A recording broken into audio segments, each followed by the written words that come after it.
Hi and hello, this is Yeti speaking. நான் உங்க சுபாஷ். And this is Dravid. நாங்க உங்க cricket nuts. Welcome to our channel.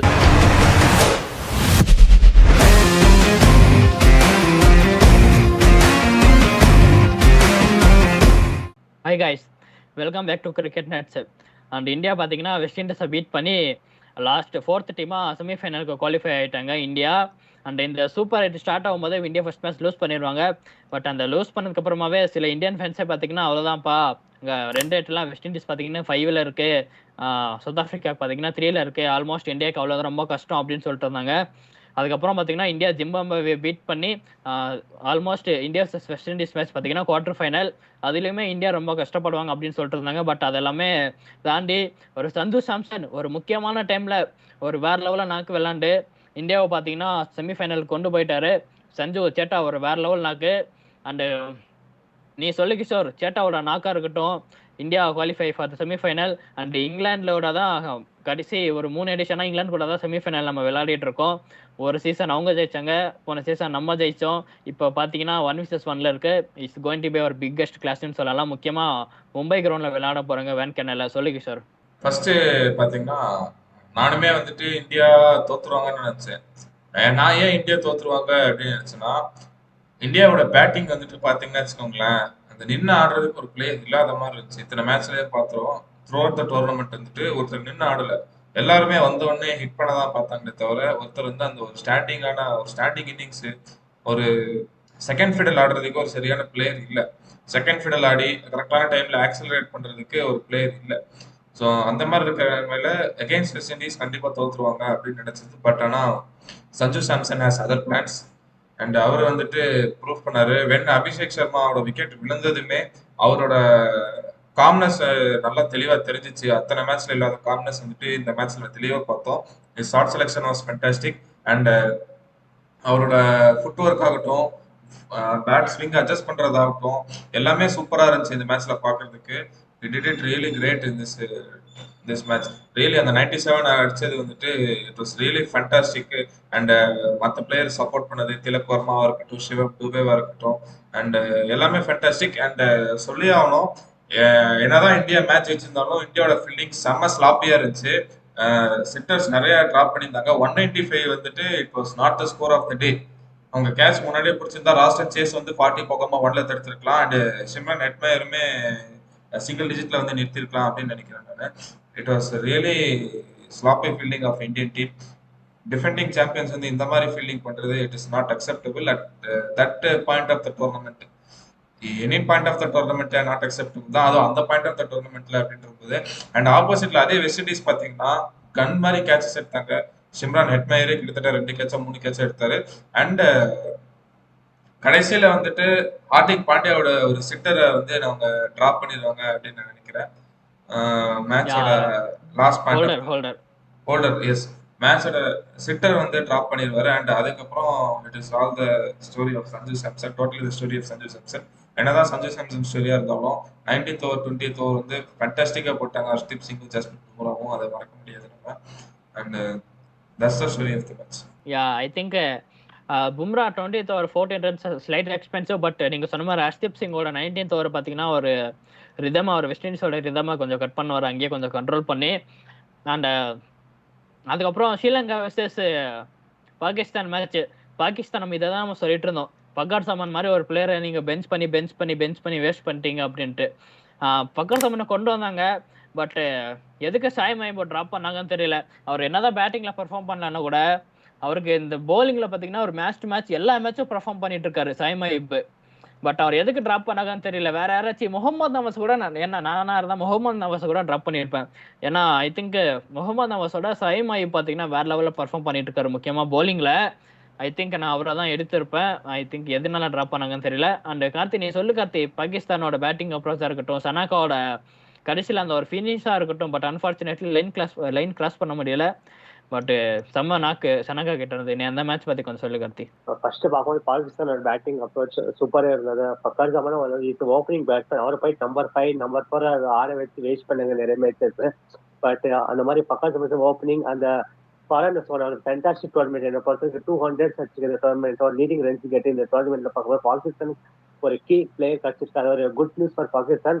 Good news இன்னொன்னு பார்க்கும்போது எதிர்பார்த்த மாதிரி பாபர் அசம் டிராப் பண்ணி totally out of the form. பழைய பாபர் அசம் இல்ல, அந்த 2-3 இயர்ஸ் பேக் பார்த்தா பாபர் அசம் இப்போ இல்ல, is totally out of the form. அவரை டிராப் பண்ணா நீங்க சொன்ன மாதிரி சஹீம் அமீரா ஆட வச்சிருப்பாரு. அவனை வந்து ஆட வச்சு நம்பர் 3 ஆட வச்சு இன்னும் ஒரு எக்ஸ்போஷன் அட்லீஸ்ட் ஒரு கிக்கோ 10 பால்ஸ் 20 ரன்ஸ் 25 அடிச்சிருப்பாரு. மேபி அவர் இருந்தா ஒரு ஆஃப் ஸ்பின்னர் யூஸ் பண்ணிருப்பாங்க. என்னை பொறுத்தவரைக்கும் போலிங் பார்க்கும்போது சூப்பரா பண்ணாரு. ஒரு 2 விக்கெட்ஸ் 3 விக்கெட்ஸ் எப்போ தேவையா அவர் கொஞ்சம் ஒரு இருந்தது எக்ஸ்பெக்டா இருந்துட்டு பண்ணாச்சு. அந்த ஏன்னா 147 கூட இங்க வந்து இந்த மாதிரி பண்ணணும். ஸோ அந்த மாதிரி ஒரு மிஸ் பண்ணது ரொம்ப ரொம்ப அப்செட் தான் என்னை பொறுத்தவரைக்கும் பாகிஸ்தான் டீமுக்கு. 176 ஃபார் நோ ரன்ஸ் 60 ஓவர்ஸ். அப்படியே பார்க்கும்போது டோட்டலா 212 தான் அடிச்சாங்க. லாஸ்ட் 4 ஓவர்ஸ் பார்க்கும்போது ஒரு 30 ரன்ஸ்க்கு ஒரு கொலாப்ஸ் ஆயிட்டாங்க பாகிஸ்தான் பொறுத்தவரைக்கும். ஏன்னா ஓப்பனிங் 2 பேர் அவுட் ஆனவங்க, அதுக்கப்புறம் யாருமே ஆடல. எல்லாமே வந்தாங்களா நிறைய லூட் ஷாட் ஆடி எல்லாமே தேவையில்லாம ஷாட் ட்ரை பண்ணி எல்லாம் அவுட் ஆயிட்டாங்க. அதே மாதிரி ஸ்ரீலங்கா பார்க்கும்போது இவங்களும் இனிஷியலா கொஞ்சம் விக்கெட் விட்டாங்க. தென் கடைசியில ஆல்மோஸ்ட் பாகிஸ்தான் கேம் தான் சொல்லும் போது ஷனாக்கா எங்க இருந்த மேட்ச ஆல்மோஸ்ட் கேம் ஸ்டீல் பண்ணிட்டாரு. ஒரு 2 பால்ஸ் தான் மேட்ச் இன்டெக்ஸ் அவேன்னு சொல்லலாம். பட் அந்த லாஸ்ட் ஒரு பால் வந்து எனக்கு தெரிஞ்சிருக்கு ஒயிட் மாதிரி தான் இருந்தது. எனக்கு 50-50 சொல்ல அந்த லைன் இதுக்கு அந்த டிசிஷனாலதான் மேபி பாகிஸ்தான் வின் பண்ணாங்கன்னு நினைக்கிறேன். ஏகார்த்தி நீ சொன்ன மாதிரி சனாக்கா ஒரு வேற லெவல் நாக்கு விளையாண்டாரு. ஐ திங்க் எனக்கு அந்த 5th பால் அந்த ரிவர்ஸ் ஸ்வீப் ஆடாம ஐ திங்க் ஒரு நார்மலா ஷார்ட் ஆடி இருந்தாலே அந்த மேட்சை வின் பண்ணி கொடுத்துருப்பாரு. ஏன்னா அந்த மாதிரி ஒரு டச்ல இருந்தாரு சனாக்கா. அந்த வைட் லைன் பொறுத்த வரைக்கும் அந்த லைன் பிலாங்ஸ் டு அம்பையர். என்னதான் லைன் பிலாங்ஸ் டு அம்பையரா இருந்தாலுமே அந்த பால் பாத்தீங்கன்னா more than 50% going pitching outside the line and ball going away தான் இருந்துச்சு. பட் என்னை பொறுத்த வரைக்கும் அந்த வைடு கொடுத்துருக்கலாம். வைடு தான் மேக்ஸிமம் எல்லா அம்பையர்ஸும் கொடுத்துருப்பாங்க. பட் அன்பார்ச்சுனேட்லி அந்த டைம்ல அம்பையர் வைடு கொடுக்கல. நம்ம அதை பத்தி எதுவும் சொல்றதுக்கு இல்லை. ஏன்னா wide line belongs to umpire, no more argument in that. And அதுக்கப்புறம் செமிஃபைனல்ல பாத்தீங்கன்னா England versus India semifinal 2 and semifinal 1ல பாத்தீங்கன்னா சவுத் ஆப்பிரிக்கா விசஸ் நியூசிலாந்து. 2 டீம் பாத்தீங்கன்னா ஐசிசி ட்ராஃபி அடிச்சிருக்காங்க. அண்ட் இன்னொரு 2 டீம் பாத்தீங்கன்னா ஒயிட் பால் ஐசிசி ட்ராஃபி அடிச்சதே இல்லை. பார்ப்போம் நியூ சாம்பியன்ஸ் வருவாங்களா, இல்லைன்னா இந்தியாவே பேக் டு பேக் ஜெயிப்பாங்களா, இல்ல இங்கிலாந்து ஜெயிப்பாங்களா அப்படின்றத பார்ப்போம். அண்ட் கிஷோர் நீ சொல்லு Kishore, final thoughts before going into semi-finals. World கப்போட semi-finals வரப்போகுது. South Africa versus New Zealand at Kolkata Eden gardens and India versus England at Wankhede Mumbai. And final will be in Ahmedabad.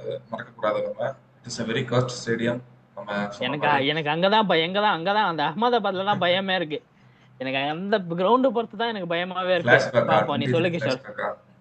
23 flashback இல்ல அகமதாபாத்ல the history of Ahmedabad is really cursed. Ahmedabad is not good. Okay, let's see about that.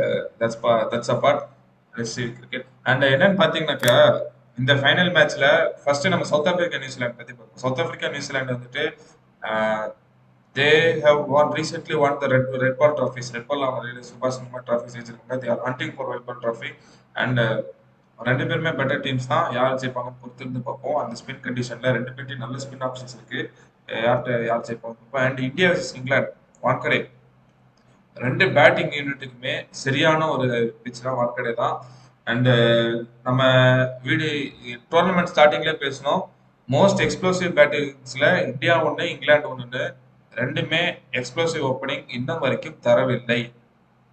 Tournament through out the டோர்னமெண்ட்ல ரெண்டு opening பேருமே இன்ன வரைக்கும் fire ஆகல. And Jos Buttler பாத்தீங்கன்னா இன்ன வரைக்கும் ஒரு மேட்ச் கூட அடிக்கல. அவர் மேபி செமிஃபைனல்ல திடீர்னு வந்து இந்தியா மேல அடிக்கிறதுக்கு வாய்ப்பு இருக்கா அப்படின்னு ஒன்று இருக்கு. And we must watch out எந்த ஓப்பனிங் பேர் ஃபயர் ஆகுறாங்க அப்படின்னு பார்க்கணும். Because both opening pairs are really one hell of a pairs. Sanju Samson and Abhishek Sharma and Philip Salt and Jos Buttler. And பார்ப்போம் அடுத்த கூடிய சீக்கிரம் என்னென்ன டெக்னிக்கல் சேஞ்சஸ் பண்றாங்க அப்படின்னு பார்ப்போம்.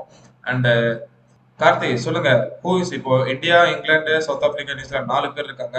யார் உங்களோட favourite? Who is going to win the cup? England ஃபேனை பார்க்கும்போது எனக்கு இங்கிலாந்து வின் பண்ணாதான் நல்லா இருக்கும் நான் நினைக்கிறேன். பிகாஸ் ஆஃப் அந்த அன்ட் இருக்கேன்னா லாஸ்ட் ஒரு 2 சீசன்ஸ் பார்க்கும்போது வேர்ல்ட் கப்பும் சரி இந்த சாம்பியன்ஷிப் சரி ரொம்ப இங்கிலாந்து பொறுத்த வரைக்கும். பட் T20ல பார்க்கும்போது இங்கிலாந்து ரொம்ப ஸ்ட்ராங் சைடு தான் பண்ணியிருக்காங்க ரீசெண்டா. ஏன்னா இந்த 5th டைம் கன்யூஸா செமிஃபைனல்ஸ் வந்திருக்காங்க இங்கிலாந்து பொறுத்த வரைக்கும். வந்த டீம் அந்த மாதிரி வந்தது இல்லை. பட் இங்கிலாந்து இந்த வாட்டி வின் பண்ணிதான். பட் அதிபர் சாம்பியன்ஷிப்ல பிகாஸ் ஆஃப் இந்த டீம் பார்க்கும்போது செமிஃபைனல்ஸ்க்கு கஷ்டப்பட்டு தான் வந்திருக்காங்க. லீக் தான் வெளியில போற மாதிரி தான் இருந்தது. சூப்பரா டாமினேட் பண்ணிருக்காங்க இங்கிலாந்து பொறுத்த வரைக்கும்.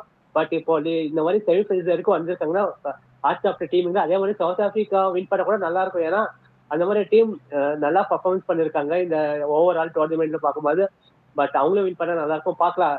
பட் என்ன பொறுத்த வரைக்கும் இங்கிலாந்து வின் பண்ணா நல்லா இருக்கும் இந்த வாட்டி. ஓகே சுபாஷ், அடுத்து நீங்க சொல்லுங்க. Who is going to win this World Cup? எனக்கு வந்து இந்தியா தான் வின் பண்ணணும் இந்த டோர்னமெண்ட் பொறுத்த வரைக்கும்.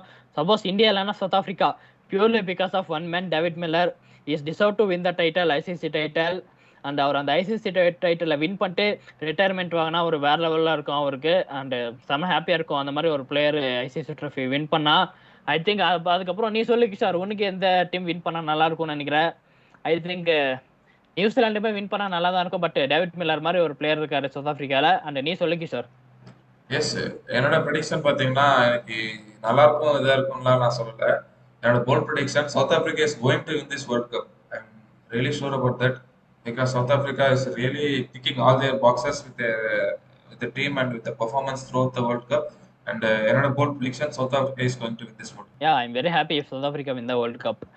அண்ட் நீங்க கமெண்ட் செக்ஷன்ல சொல்லுங்க யார் வின் பண்ணுவாங்க இந்த டோர்னமெண்ட் அப்படின்றத நீங்க கமெண்ட் செக்ஷன்ல சொல்லுங்க. அண்ட் கிஷோர் உன்னோட அதுக்கப்புறம் பார்த்தீங்கன்னா வில்ஜாக்ஸ் பத்தி எல்லாம் பேசணும். அண்ட் இந்த டோர்னமெண்ட் முடிஞ்சதுக்கு அப்புறமா உங்களை இம்ப்ரெஸ் பண்ண பிளேயர்ஸ் இல்லை எங்களை இம்ப்ரெஸ் பண்ண பிளேயர்ஸ் எல்லாம் பத்தி நாங்கள் ஒரு வீடியோல டீட்டெயிலாக பேசுறோம். And see you in next video. Until then, tata, bye bye, thank you. போறதுக்கு முன்னாடி சேனலை சப்ஸ்கிரைப் பண்ணுங்க, லைக் பண்ணுங்க, ஷேர் பண்ணுங்க. தேங்க்யூ.